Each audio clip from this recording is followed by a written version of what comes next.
Hello बच्चों, कैसे हो? आई होप पढ़ाई तो आपने बहुत अच्छी चला रखी होगी अपनी, बहुत बढ़िया से पढ़ रहे होंगे आप।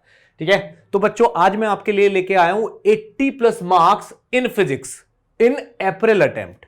तो बच्चों जैसे ये जनवरी का अटेम्प्ट हुआ है, इसमें बोल रहे हैं कि फिजिक्स बहुत आसान आई है। इनफैक्ट कोई कोई तो ये भी बोल रहा है कि केमिस्ट्री से भी आसान आई है। ठीक है ना? तो फिजिक्स में बच्चों 80 प्लस मार्क्स लाना बहुत नॉर्मल बात हो गई है। तो कहीं आप 80 प्लस भी ना ला पाओ, कुछ चीजों को अगर आप ध्यान से सुनोगे तो आपके 80 प्लस मार्क्स श्योर हो जाएंगे इस वीडियो में। और इस वीडियो की बहुत जरूरत थी, बहुत बच्चों की डिमांड थी, सर इतने मैं ला सकता हूं, प्लीज बताइए। ठीक है, तो बच्चों स्टार्ट करते हैं। इससे पहले आप प्लीज सब्सक्राइब कर दीजिए, लाइक कर दीजिए और शेयर भी कर दीजिए। ठीक है बच्चों, चलिए। अगर बच्चों आपको 80 प्लस मार्क्स लेके आने हैं इस वाले अटेम्प्ट में, अप्रैल वाले में, ठीक है, तो क्या करना पड़ेगा? कम से कम 90%, 80 to 90 मैंने लिखा हुआ है ऐसे ही, बट कम से कम 90% ऑफ द सिलेबस आपको पूरा करना पड़ेगा। ठीक है, 90% सिलेबस आपको पूरा करना पड़ेगा यहां पे, मिनिमम 90%। ठीक है, अब कुछ लोगों को लग रहा होगा कि चलो 90-10% नहीं करना पड़े, लेकिन जो बच्चों बचा हुआ 10% है वो भी करना है। 90% तो बिल्कुल परफेक्ट करना है, लेकिन जो बचा हुआ है ना, उसके कम से कम फॉर्मूले तो आपको याद ही करने हैं किसी भी कीमत पे। यानी कि 100% सिलेबस आपको पूरा करना है। ठीक है, सिलेबस में कोई छूट नहीं है। 80% ऐसा मान लो जो बिल्कुल परफेक्ट है, लेकिन 20 आपको जो आपका पढ़ने का मन नहीं है या किसी वजह, उसके भी कम से कम फॉर्मूले आपको याद होने चाहिए। ठीक है ना? और बच्चों ऐसा बिल्कुल नहीं है कि जो 10 to 20% सिलेबस आप छोड़ना चाहते हो, ठीक है ना, वो इंपॉर्टेंट नहीं है।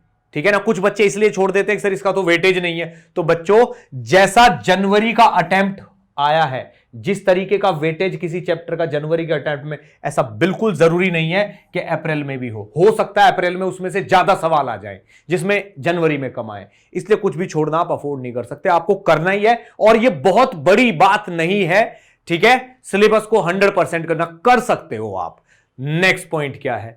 ठीक है बच्चों, सबसे ज्यादा जो ट्रेंड फॉलो किया जा रहा है, ठीक है, जो मेंस के सवाल है, या तो वो फॉर्मूला बेस्ड है या वो पीवाईक्यू बेस्ड है।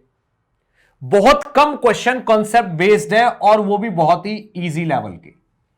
ठीक है, तो बच्चों सारे फॉर्मूले आपको अगर याद है तो सवाल बिल्कुल हो जाएगा। सारे पीवाईक्यू, लास्ट 3 इयर्स के पीवाईक्यू आपने किसी किसी टॉपिक पे कर रखे हैं, वो आपका सवाल पक्का हो जाएगा। और आपने थोड़ा सी ठीक ठाक से पढ़ रखा है तो कॉन्सेप्ट बेस्ड सवाल भी आपसे बहुत इजीली हो जाएगा। कम से कम 80% से ज्यादा पेपर केवल पीवाईक्यू और फॉर्मूला बेस्ड है, वो 20% है ज्यादा से ज्यादा। ठीक है बच्चों, और कोई भी चैप्टर आप सोच रहे हो कि ये चैप्टर मुझे अच्छा करना है, तो मेक श्योर उस चैप्टर में से हर फॉर्मूला आपको याद हो चुका है, और उस चैप्टर पे बेस्ड बहुत सारे पीवाईक्यूज आपने कर लिए हैं। अगर ये 2 काम आपने पूरे कर लिए, फॉर्मूले और सारे पीवाईक्यू, तो आप ये मान सकते हो कि ये वाला चैप्टर मेरा बहुत अच्छा रेडी हो गया है।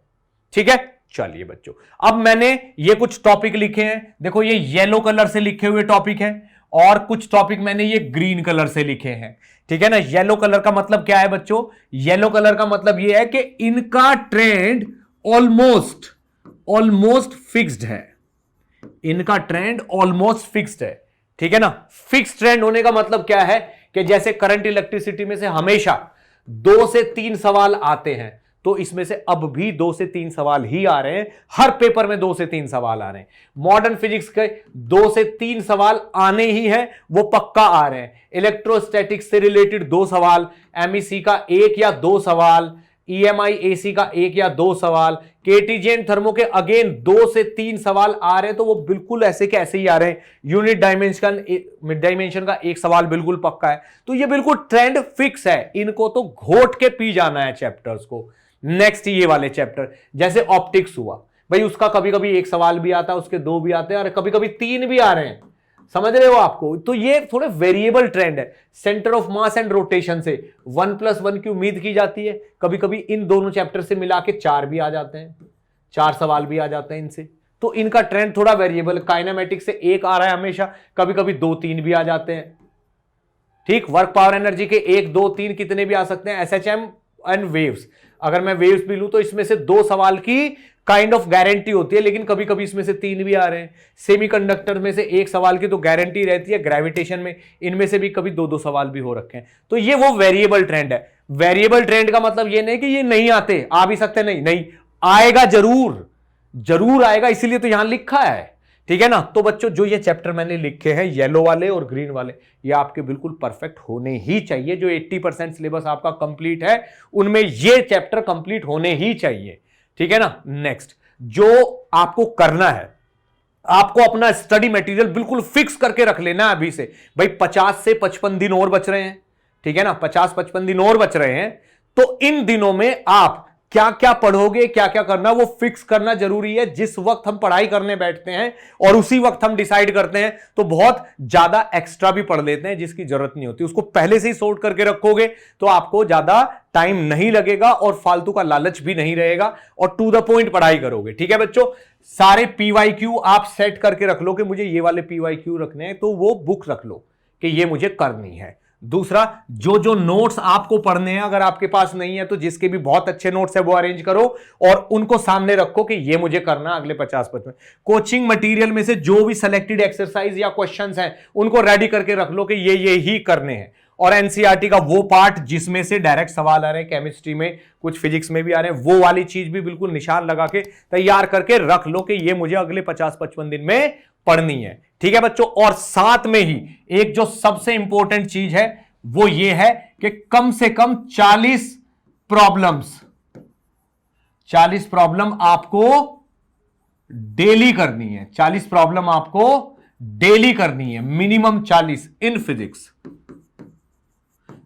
की, चाहे वो PYQ हो, चाहे टेस्ट हो, चाहे कुछ, कम से कम 40 क्वेश्चन आपके हाथ के नीचे से निकलने चाहिए डेली। तब जाके बच्चों 80+ मार्क्स आएंगे आउट ऑफ 100 गारंटीड। तो ये वाली बात का आपको खुद से प्रॉमिस करना है कि कोई भी दिन ऐसा खाली नहीं जाना चाहिए जिस दिन आपने कम से कम 40 सवाल सॉल्व ना किए हो, चाहे वो छोटे छोटे इजी हो या वो अच्छे वाले हो, चाहे वो सिंगल करेक्ट हो, ट्रू फॉल्स हो, कैसे भी कम से कम 40 क्वेश्चन डेली सॉल्व करने हैं, ठीक है बच्चों।